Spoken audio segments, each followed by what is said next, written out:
to me, I can't imagine doing a better job than the job I get to do, where I get to see miracles happen. In college, I thought I wanted to be a business major. And when I got into it, I didn't like it. It didn't hit my heartstrings. What got me going was the ability to help people. I noticed early on, I had an ability to read people's buttons, which can be used for good, could be used for evil too. But I thought, let me try to help people understand that they're in control of their emotions. Don't let somebody like me push their buttons. Let me show you how to control these so that you can move in your right direction. And it was there that I said, I want to try to help people. And so I was at the funeral that my aunt said, well, come down and help them. So I went in, naive 20-year-old, thinking, what can I do to help homeless people feel better about being homeless? And I stumbled into the addiction.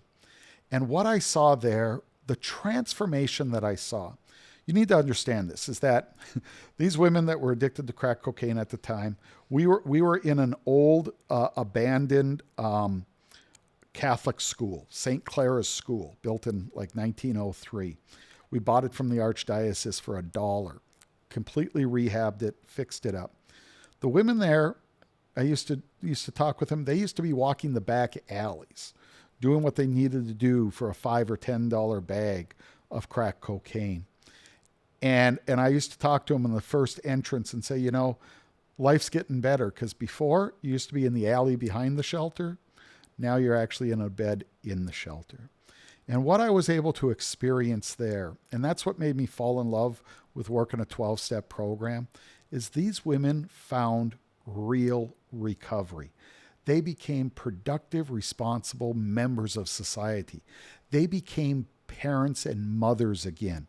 Many of them had lost custody of their children through DCFS in the system, through their drinking and drugging.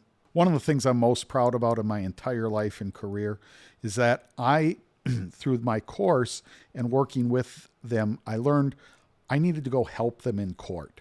Because in court, and you're a lawyer, you know this, there's a state's attorney, there's an guardian ad litem, which is the child's attorney, and then there's generally just a public defender, and you're just a caseload on there.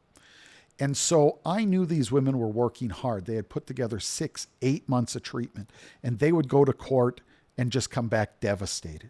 And so I started to go with them. And over that course in time, I started to become an expert. I started to get known by the juvenile court judges in Chicago. And I got 63 children returned to their parents, sometimes under my supervision at the shelter, but other times ended up with theirs. And to this date, none of them ended up back in the system again. The moms worked real life recovery programs. And to me, I can't imagine doing a better job than the job I get to do, where I get to see miracles happen. I get to be present for really the birth of hope.